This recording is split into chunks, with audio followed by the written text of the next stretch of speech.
C'est un lieu qui prend vie, effectivement, et c'est un lieu qui semble agréable pour étudier. On y découvre de grands volumes et un espace qui semble propice à l'enseignement.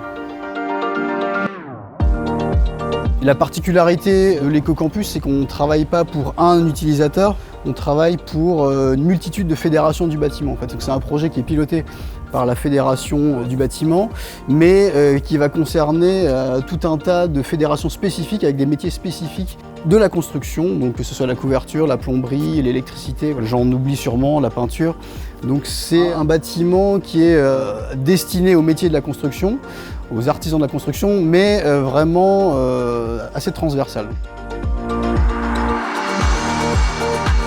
Ce projet est un projet ambitieux qui nous a permis de mettre en œuvre des structures complexes, des méthodes innovantes qu'on n'a pas forcément l'occasion de mettre en œuvre sur tous les projets. Donc ça a été assez enrichissant de travailler sur ce projet.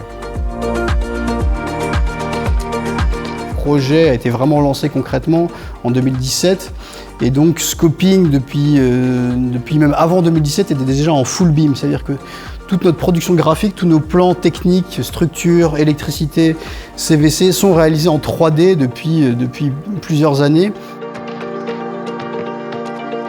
Alors ce lieu, il est assez particulier puisqu'il est composé de 6 bâtiments avec des hauteurs différentes.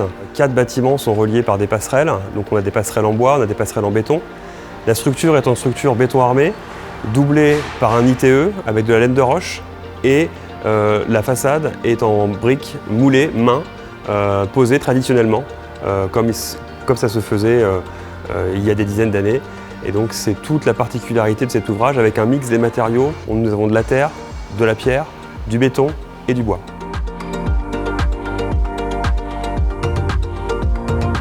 L'écocampus du bâtiment aujourd'hui représente 12 975 mètres carrés de plancher. Donc c'est à peu près 1100 apprentis à terme qui seront accueillis dans les 5 années. Là, nous allons démarrer cette rentrée 2022 avec 850 apprentis. Et chaque année, nous accueillerons à peu près 8000 salariés de la formation continue qui viendront se former de 24 heures à 2 années dans le cadre de leur métier.